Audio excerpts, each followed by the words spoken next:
gender imbalance Yeah. in film industries. It's a big issue here at the moment. It's a big issue all over the world, my friend. Oh, okay, because I wanted to ask you, because every time I talk to someone from France, they say, what are you talking about? There's no issue with gender imbalance in France. It's all meritocracy. I wanted to ask you what the situation is where you come from. I think that when people say that it's not an issue, it's because they're not seeing the problem. Many times we have no racism, it's a white person saying that. And we have no sexism, it's a male saying that, you know. So, no, I think, I don't remember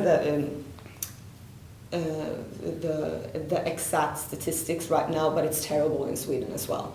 I mean, especially when it comes to when it's short films, it's quite even. But then when it comes down to actually getting the money and the prestige to do films that are longer than 2 minutes, it's men that do it, that get to, and also like who does what, who holds the camera, all the technique behind it, and who's holding the makeup brush. So I think that behind the camera, it's very, when it comes to gender, specific who does what. Okay. Women have proved that they can do every genre. Yes. Behind the camera and in front of the camera. Yeah. This is without question. Yes. So why is the imbalance there? Because we're living in a f***ed up society where people that have the power won't change it. They won't give away space. And I think we're always saying these things, that things like this take time. They don't take time.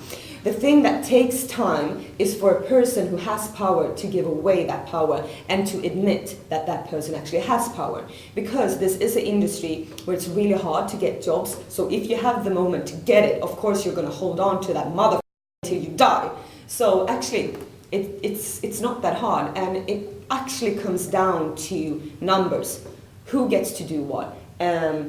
How many of this and that? So you count. That's what we have to do. Is it a matter of sexism or economics in terms of the relinquishing of power? Are people afraid to relinquish power because they don't want the other gender to take part, or because they fear that the economic model will fall apart?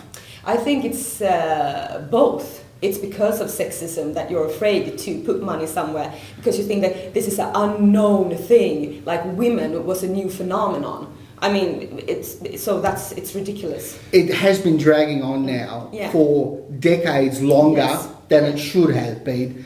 The same applies to the issue of equal rights for gay people. Yeah.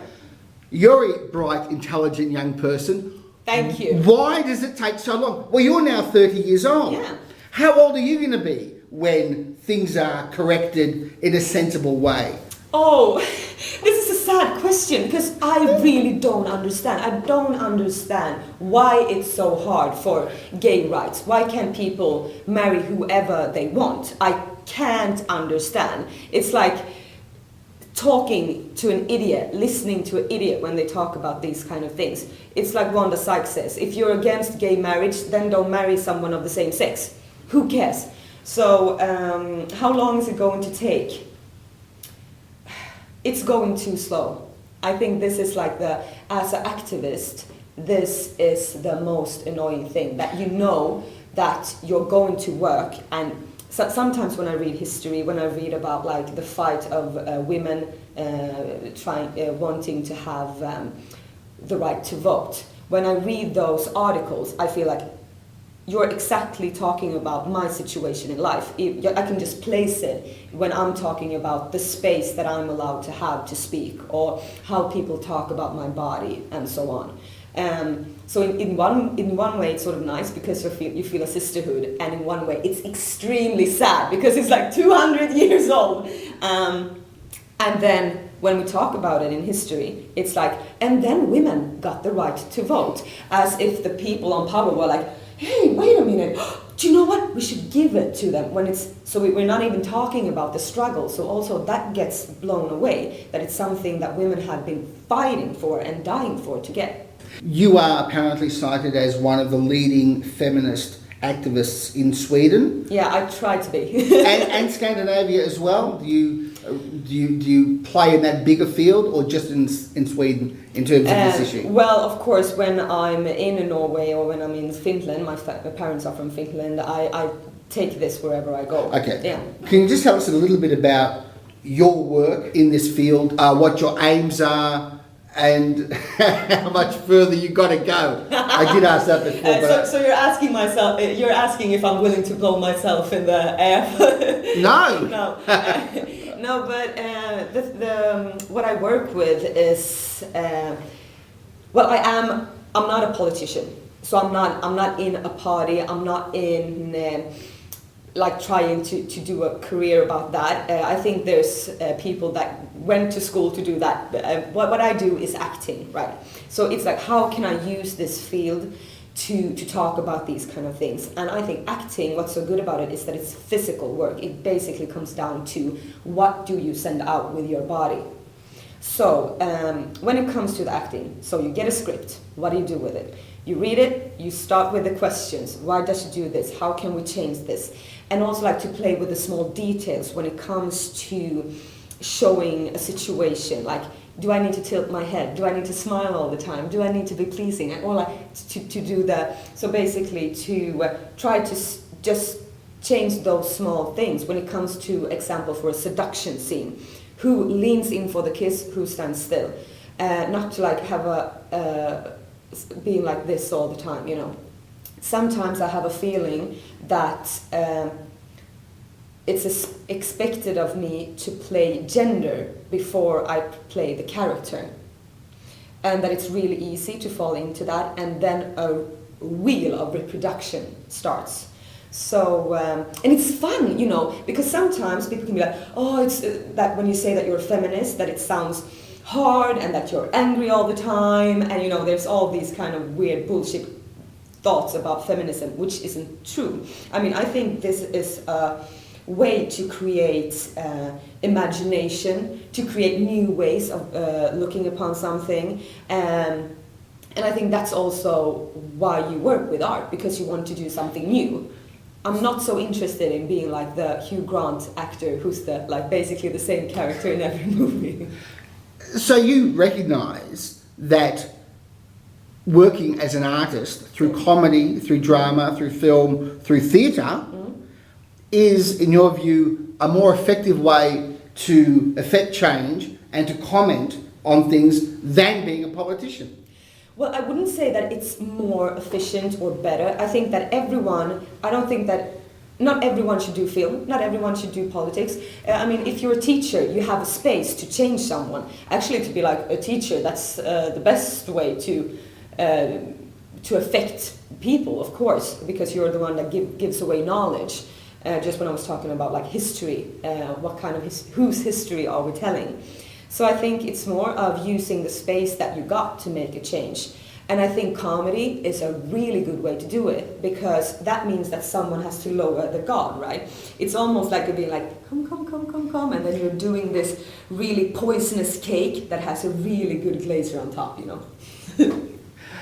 Feminist and feminism are terms that are used so often by so many people with so many different agendas. Yes. That are often in conflict.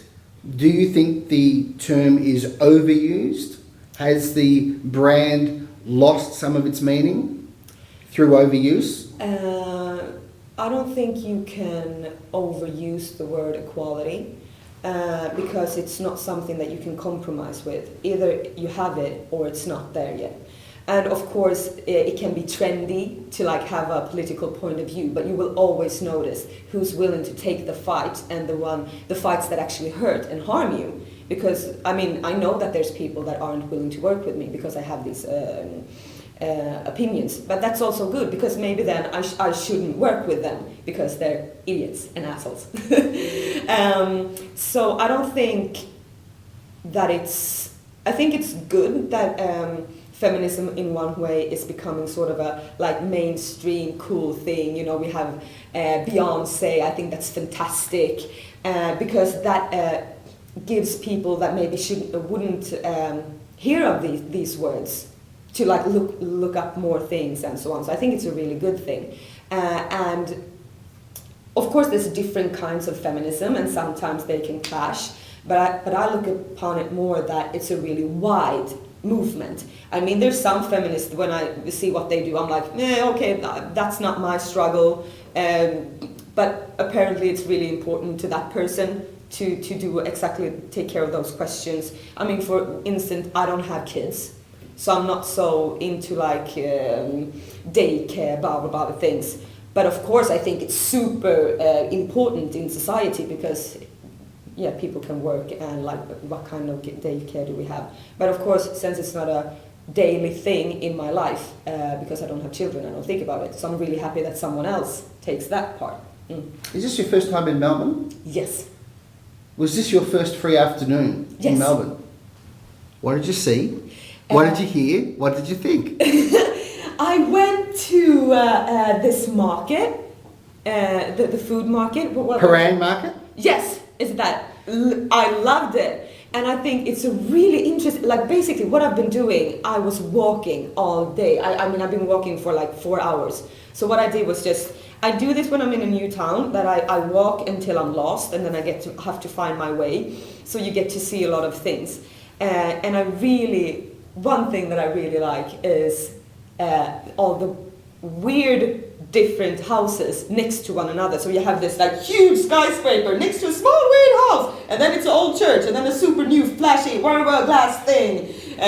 So I've been like taking photos of houses, and people are walking by like, why are you taking a photo of the place where I buy my cigarettes? I think it's really, because in Stockholm, I think it's more boring in one way, because you have these different city areas that looks exactly the same, and then they sort of melt into another, so it's really like Isn't everything in Stockholm made out of IKEA kits? A whole IKEA house. Yeah. I think that's probably, they would love that idea. And if there was one, Swedes would buy it.